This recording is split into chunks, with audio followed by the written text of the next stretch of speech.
O Senhor esteja convosco. Ele está no meio de nós. Proclamação do Evangelho de Jesus Cristo, o Filho de Deus, segundo São Mateus. Glória a vós, Senhor. Naquele tempo, Jesus disse aos seus discípulos: Nem todo aquele que me diz Senhor, Senhor, entrará no reino dos céus, mas o que põe em prática a vontade do meu Pai que está nos céus. Portanto, quem ouve essas minhas palavras e a põe em prática é como um homem prudente que construiu a sua casa sobre a rocha. Caiu a chuva, vieram as enchentes, os ventos deram contra a casa, mas a casa não caiu, porque estava edificada, construída sobre a rocha. Por outro lado, quem ouve essas minhas palavras e não as põe em prática é como um homem sem juízo, que construiu a sua casa sobre areia. Caiu a chuva, vieram as enchentes, os ventos sopraram e deram contra a casa, e a casa caiu, e a sua ruína foi totalmente completa.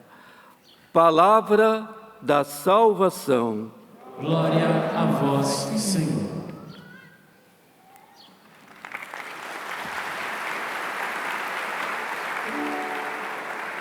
Bendito é aquele que vem vindo em nome do Senhor. Bendito é aquele que vem vindo em nome do Senhor. Ele vem vindo e quando ele chegar, ele quer encontrar lugar para ficar conosco, para habitar em nós, para morar nas nossas vidas. Por isso que o tempo em que nós estamos vivendo é um tempo de conversão. Há uma provocação dentro da liturgia da Igreja Católica para que nesses tempos fortes, eu e você possamos dar uma resposta a Deus de conversão. Nosso Senhor hoje vai ser firme conosco. Ele começa dizendo: nem todo aquele que me diz Senhor, Senhor, nem todo aquele, aparentemente está expressando a Deus a sua oração. Escute, entrará no reino dos céus. Mas, esse mas para nós, ele é importantíssimo. O que põe em prática a vontade do meu Pai que está nos céus. Como é que eu vou colocar em prática a vontade do meu Pai que está nos céus, se eu não sei qual é essa vontade? Então, para eu colocar em prática a vontade do meu Pai que está nos céus, eu preciso saber qual é essa vontade do Pai. E se você for nos textos bíblicos, já lá no Antigo Testamento, essa era a vontade do Pai no Antigo Testamento, que nós fôssemos perfeitos, que nós fôssemos santos. Só que aqui, essa santidade não é simplesmente eu falar da santidade, até ser eloquente quando eu falo de santidade. Eu levo a assembleia de uma forma eloquente, expressiva, persuasiva, às vezes totalmente convincente a respeito desta palavra santidade. Porém, ela não se aplica na minha vida. Eu falo de santidade aos outros, mas eu não vivo santidade. Por isso que nosso Senhor está dizendo, nem todo aquele que me diz Senhor, Senhor, porque eu posso expressar. Mas na prática eu não vivo o que eu estou expressando. Por quê, Padre? Porque para que a minha e a sua oração ela seja autêntica, ela deve ser acompanhada pela contínua, ela deve ser acompanhada pela luta contínua que eu e você precisamos travar para cumprir a vontade de Deus. Repito, para que a minha oração seja autêntica, para que a sua oração seja autêntica, nós precisamos fazer com que esta oração seja acompanhada por esta luta, que eu travo todos os dias, que você trava todos os dias, para cumprir a vontade de Deus. E qual é a vontade de Deus? O apóstolo Paulo vai trazer para nós, escrevendo a uma das comunidades, pois esta é a vontade de Deus, a vossa santificação. A vossa santificação. O que é o santo, na minha concepção de padre Edmilson, é um católico que vai sendo melhorado dia após dia. Ele não está debaixo de leis e que acaba massacrando, ele se torna agora um legalista. Não! É alguém que está amando a Deus de uma tal forma, e porque ama a Deus, vai buscando melhorar no seu relacionamento social, no seu relacionamento familiar, no seu relacionamento religioso, dentro da dimensão religiosa. Ele vai tentando ser diferente. Em outras palavras, ele vai tentando ser bom. Ele vai corrigindo nele aquilo que não corresponde com uma vida de santidade. Por quê? Porque quando Jesus, dentro da sua realidade, no seu tempo, vai dizer a eles, em todo aquele que me diz Senhor, Senhor, ele também tem o conhecimento que muitos que diziam Senhor, Senhor, viviam uma vida contrária do que diziam. Faziam de tudo, ele vai dizer num dado momento, para converter uma pessoa. Quando convertia essa pessoa, tornava o convertido pior do que eles. Que santidade é essa? Tirava a pessoa de uma situação aparente, envolvia essa pessoa dentro da sua realidade, para que depois essa pessoa, de uma tal forma mal instruída, se tornava piores do que eles. Nós estamos correndo esse risco no tempo em que nós estamos vivendo. Nós estamos debaixo de uma nuvem agora de pessoas que querem impor para nós certos tipos de normas que nem a nossa igreja impõe.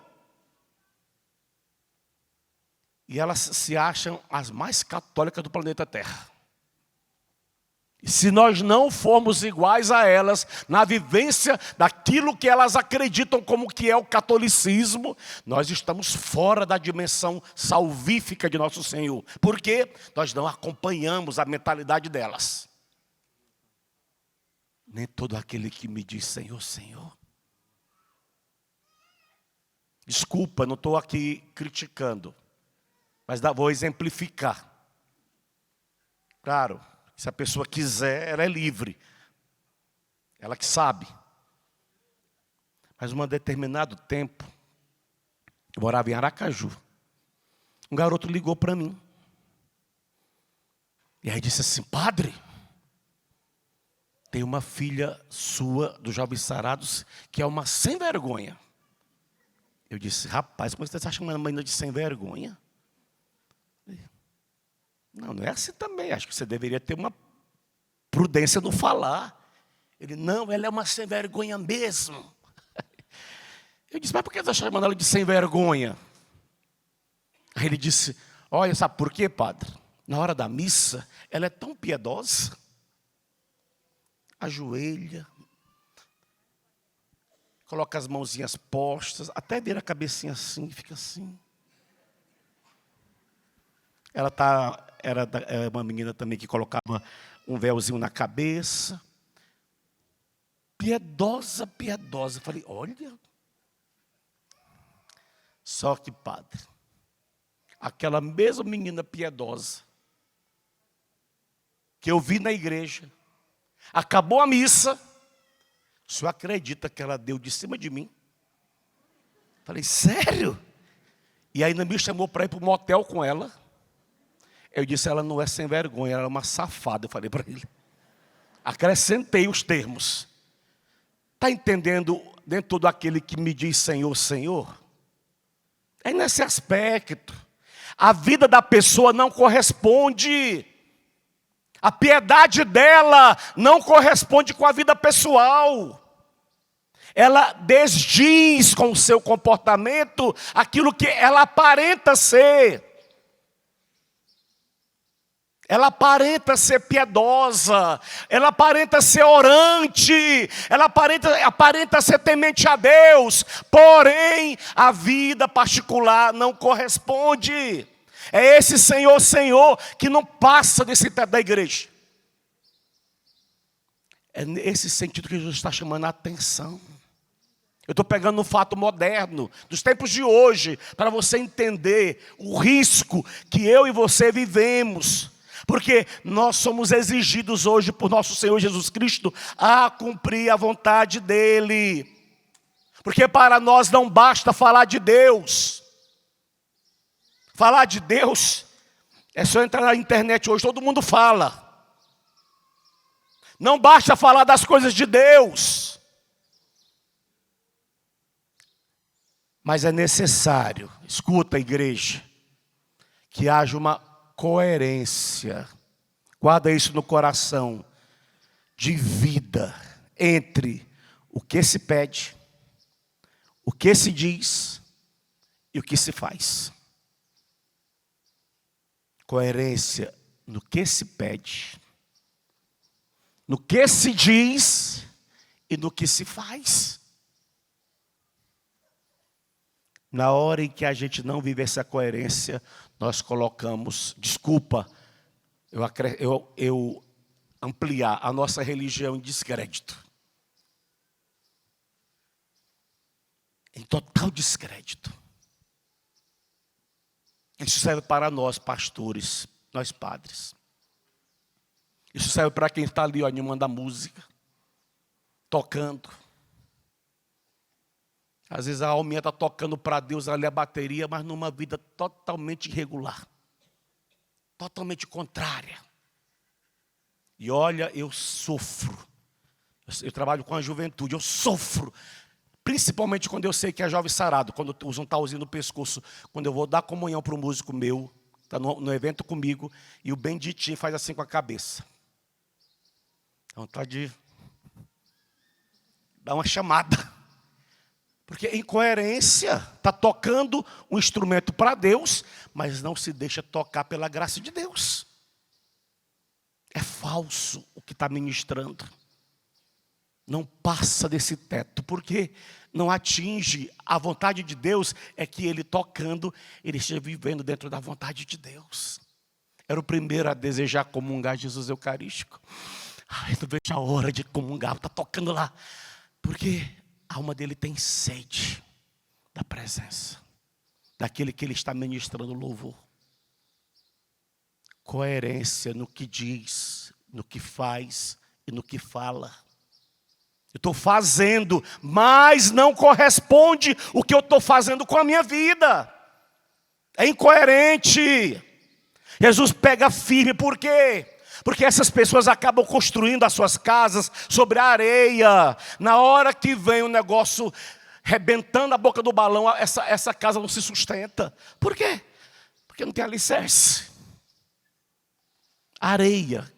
A ruína, ela cai numa ruína total. Não fica nada nem para contar a história. Meu Deus, nós vivemos dentro de uma realidade, da história, mas dentro dessa realidade histórica, nós precisamos permanecer na coerência.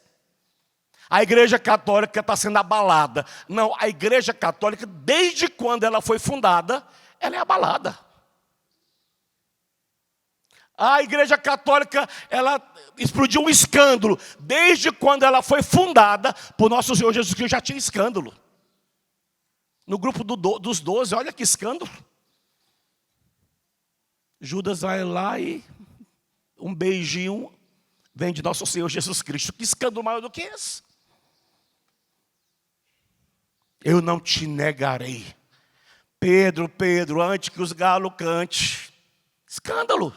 Um apóstolo negou. Eu não conheço. Eu nem sei quem é esse Galileu. Nunca nem ouvi falar dele. Depois voltou atrás, se arrependeu, se converteu, se tornou o papa da igreja. Mas a nossa igreja, desde os primórdios, ela sempre foi abalada. Agora, para eu permanecer dentro dessa igreja que é abalada desde os inícios, eu preciso ser edificado sobre a rocha. Ah, porque a igreja católica, nos tempos que nós estamos vivendo, não. Desde que ela nasceu. Quem não tem rocha, alicerce, firme, vai embora mesmo. Porque fica decepcionado, frustrado. Meu Deus, que absurdo. Você já imaginou se o grupo dos 11 tivesse parado no absurdo de Judas? Nem existiria igreja católica. Entende? Nós precisamos estar edificados sobre a rocha. Por quê? Porque aquilo que a gente fala de Senhor, Senhor, precisa ser colocado na prática. Para que, firmado nessa rocha que é Jesus, a gente possa desdizer todos aqueles que também dizem Senhor, Senhor, mas não colocam em prática. E vai existir sempre os que colocam em prática. E vai existir sempre os que não colocam em prática. Mas Deus está falando a nós hoje, a esta assembleia. Coloque em prática. Ele não está falando com outro grupo, está falando com você. Coloque em prática a vivência do teu matrimônio, esposa. Ah, mas a vizinha não vive. É problema da vizinha. É o teu casamento que precisa ser visualizado agora. Coloque em prática a educação dos teus filhos, mamãe e papai. É de pequenininho que vai se torcendo pepino, então vai trabalhando desde pequeno. Esse dia no confessionário o pai disse, ai padre, eu estou arrependido que eu dei um tapinha. Eu falei, eu levei tanto tapão e estou aqui até hoje. E hoje eu falei para ele, meu filho, eu olho para trás e digo, obrigado por ter levado o tapa da mamãe. Não era nem tapa, era porrada mesmo, uma chicotada. Estou aqui vivo. Isso é um trauma, assim, que amo essa mulher tremendamente. Se não fosse ela, eu não sei o que seria do Edmilson. Talvez nem padre eu seria. Não sei qual caminho que eu teria pego, se não fosse ela. Não. A gente precisa ter essa consciência sobre qual rocha eu estou construindo.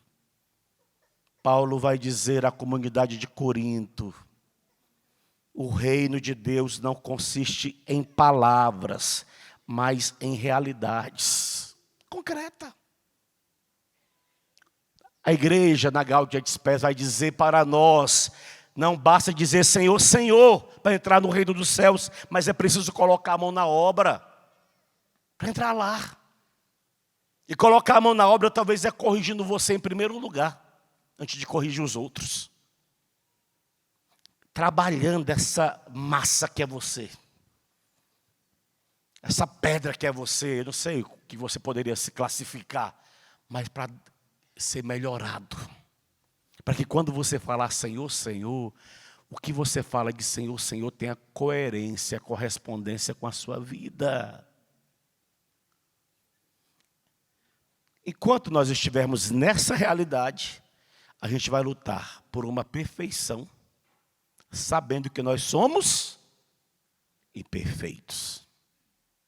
Mas nós não queremos parar na nossa imperfeição. Nós queremos progredir numa vida de perfeição. Então a gente vai viver esse constante conflito É um querer ser perfeito, sendo o tempo todo imperfeito. Mas nós não paramos a nossa imperfeição. Gente, quando eu conheci aquele tal de Padre Léo, eu colocava uma interrogação em cima do Padre Léo, porque eu achava ele muito grosso. Padre, já vi ele dando cada esporro. Assina minha Bíblia, Padre. Vou assinar não, porque não foi eu que escrevi. Eu falei, bicho. Ficava assim. Mas olha como é que Deus foi trabalhando com esse homem. Depois vem um câncer, no câncer ele vai sendo esmagalhado, pisoteado, para virar o Léo, que hoje está num processo de... Está entendendo? Um católico que vai... Nem Deus talvez vai pegar na reta final, dar um câncer, uns 3 meses para melhorar a alma. Mas é esse o processo que eu preciso estar aberto em querer viver. Todos os dias. Para que quando eu abrir minha boca no Senhor, Senhor... esse meu Senhor, Senhor, me dê garantia de entrar no reino. Por aquilo que eu estou também deixando ser trabalhado em mim.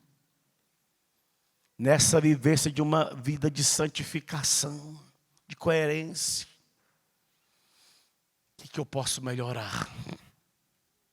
Como é que eu quero cantar o meu Hosana Brasil 2024? Começa hoje.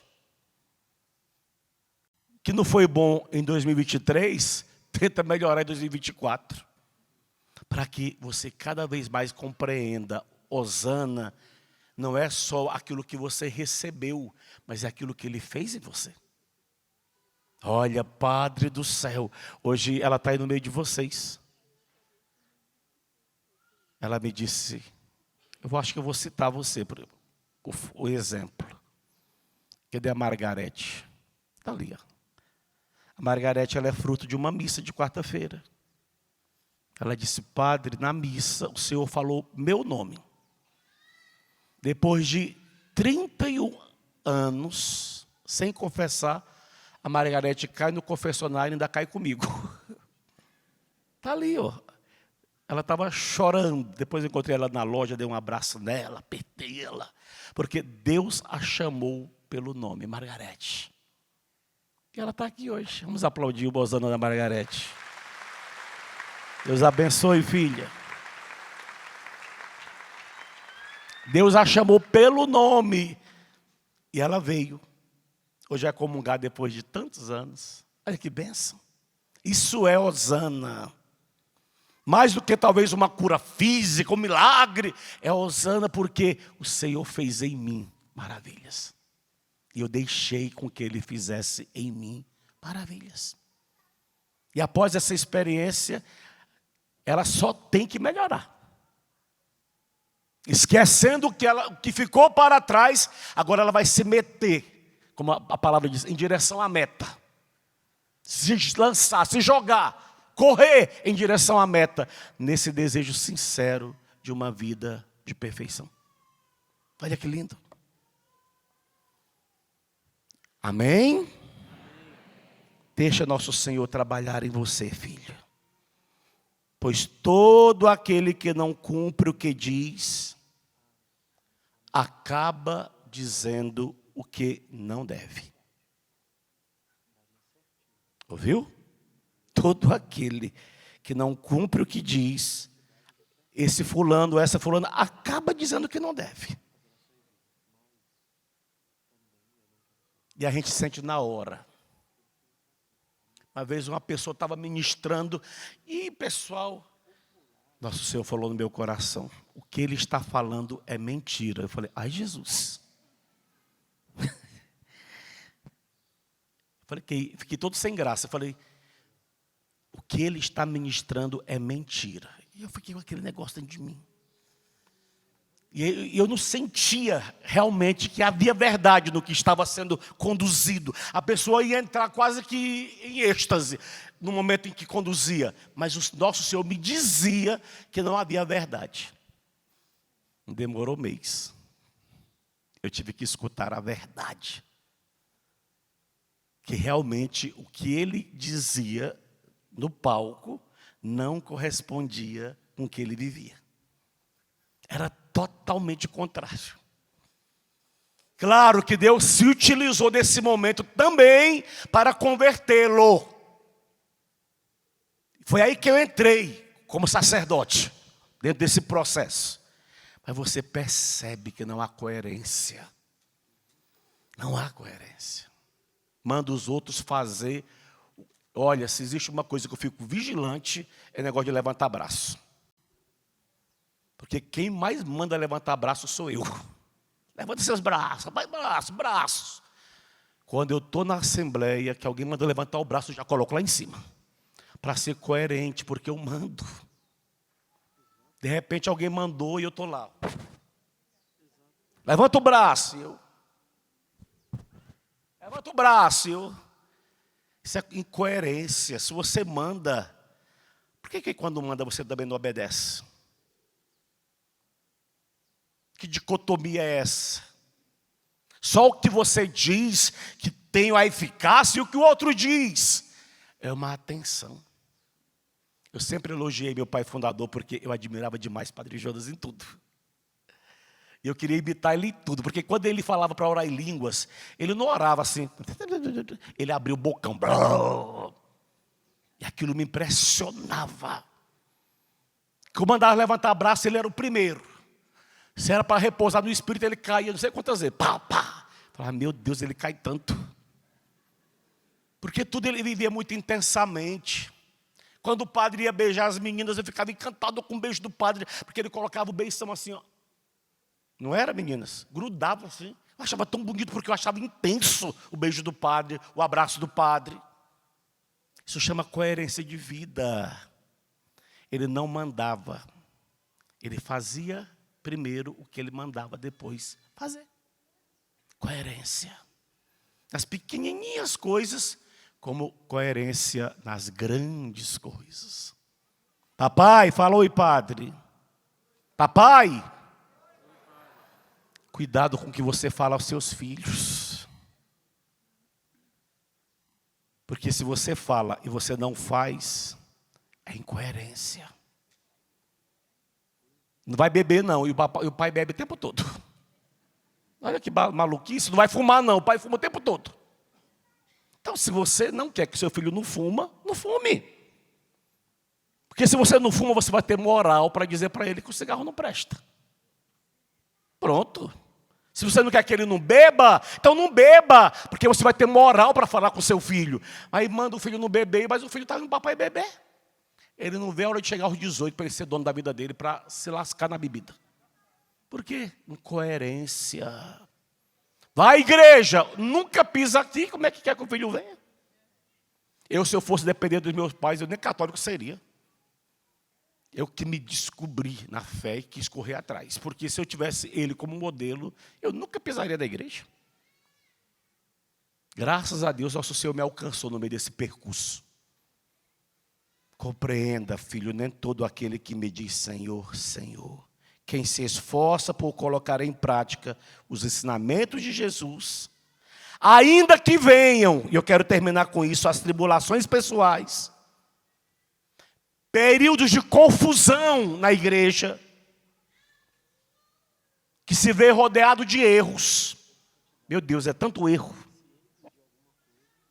Permanece forte na fé, como o homem sábio que construiu sua casa sobre a rocha.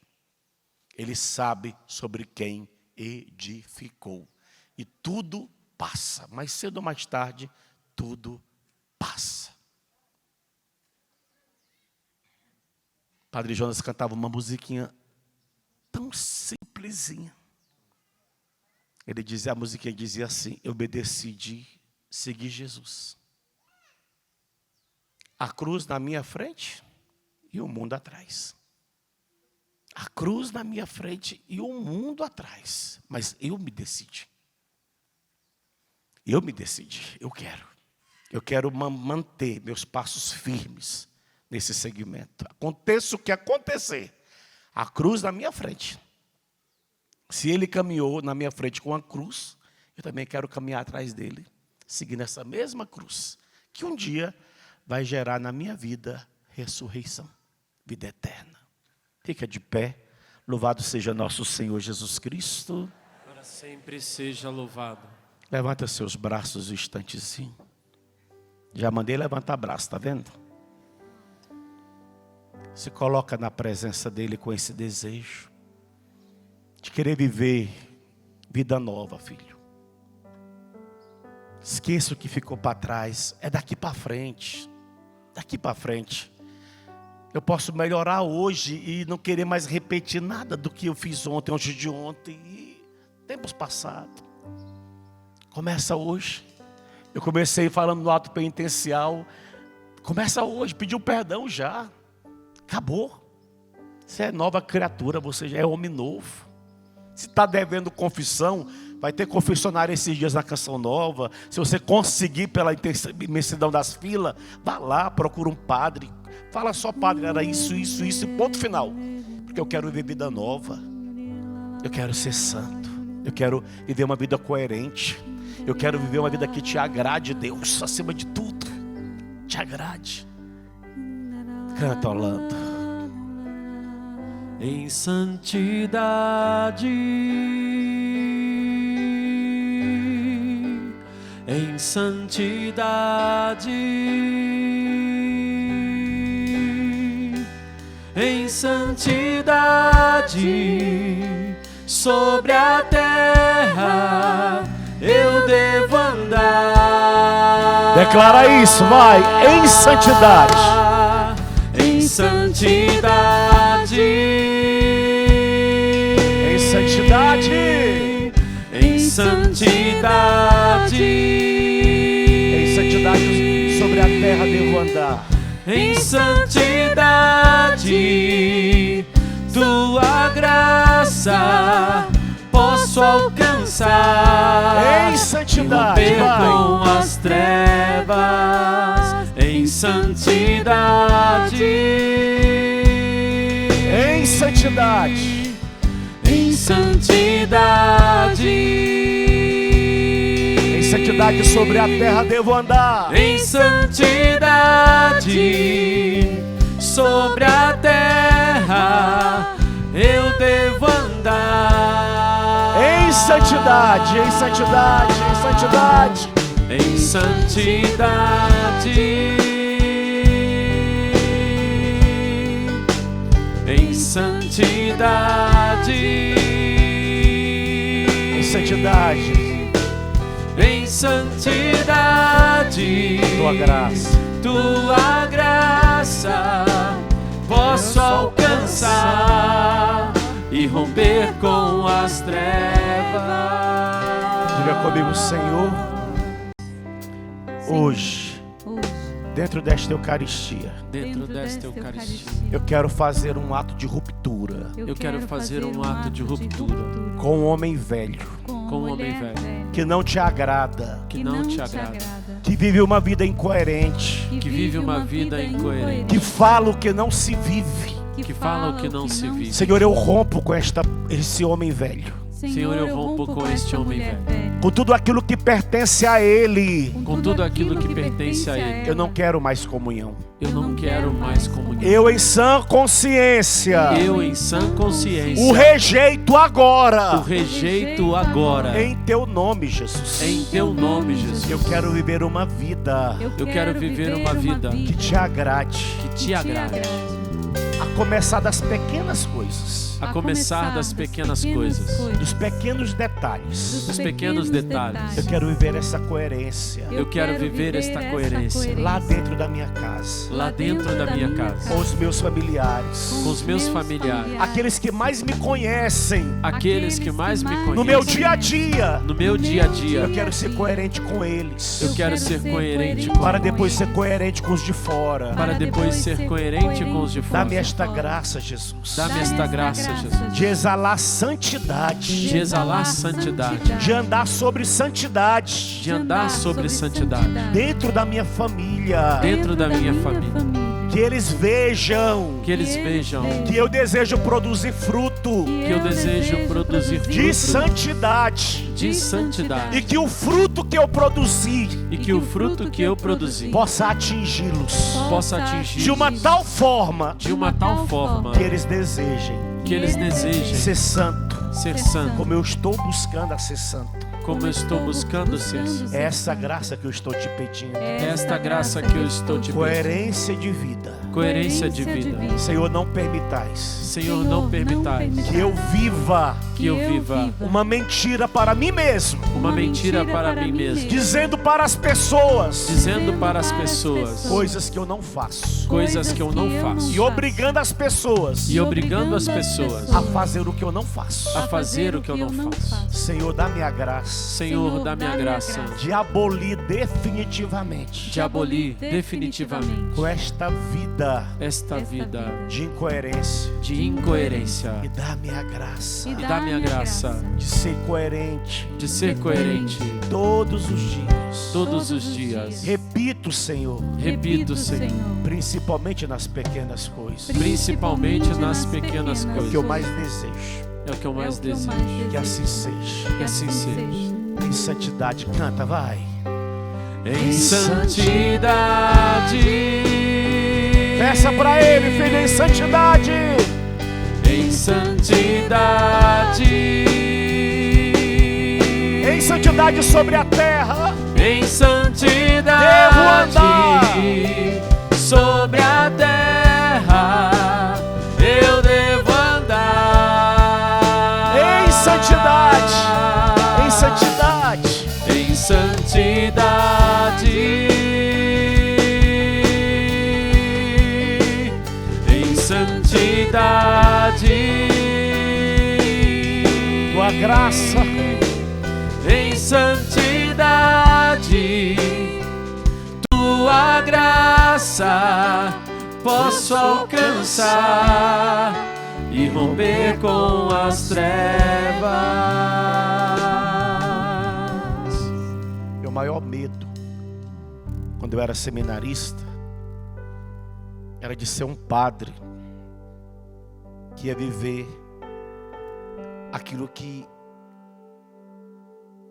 eu vivia como seminarista e que eu sabia que era contrário à vontade de Deus, e depois de ter que aconselhar a gente, mentindo para as pessoas, aconselhando uma coisa que eu não vivo. Eu achava aquilo, falava, meu Deus do céu, ou o Senhor me tira dessa situação, ou eu não quero ser padre, não. Porque para mim, para mim era o mais difícil eu viver na minha vida pessoal, era ser casto. Eu era escravo de um vício chamado vício da masturbação. Eu era escravo. Eu dizia, meu Deus, como é que eu vou ser padre vivendo isso? Eu vou atender uma pessoa do confessionário e vou dizer para ela que é pecado, vou orientar ela dizendo para ela não fazer, só que eu vivo isso. Eu disse para ele, ou o Senhor me tira antes, eu não vou para o sacerdócio. Que era o que eu era mais escravo. Claro, eu tenho vários pecados, mas esse era o pecado. E olha, dia 29 de outubro de 95, até hoje, eu fui ordenado padre em 99. Nunca mais retornei àquilo. Tem outros tantos pecados. Eu não sou santo porque eu falei isso, não. Tem outros tantos pecados. Mas aquele pecado que era a minha escravidão, eu rompi antes de ser padre. Graças a Deus. Para ter moral, para falar para a juventude contra esse pecado. Para pregar contra uma coisa que graças a Deus eu não vivo. Esse não, vivo outros. Mas esse que era a minha escravidão, eu disse, ou o Senhor me arranca, eu não vou ser padre. E Ele, por bondade, por graça, porque Ele é maravilhoso, Ele é excelso, Ele é majestoso, Ele me deu a graça de romper. Olha que graça. Agora eu sou melhor. Não! Hoje quando eu vou ajudar, eu ajudo com gosto. Por quê? Eu sei de onde eu saí. Eu sei de onde eu saí. Tenha coerência de vida para quando você falar, a pessoa entenda. Porque você viveu a superação daquilo que você está falando. Amém? Amém. Se aplauda, porque você está começando. Hosana, Hosana, Hosana. Glória a Deus! Glória a Deus.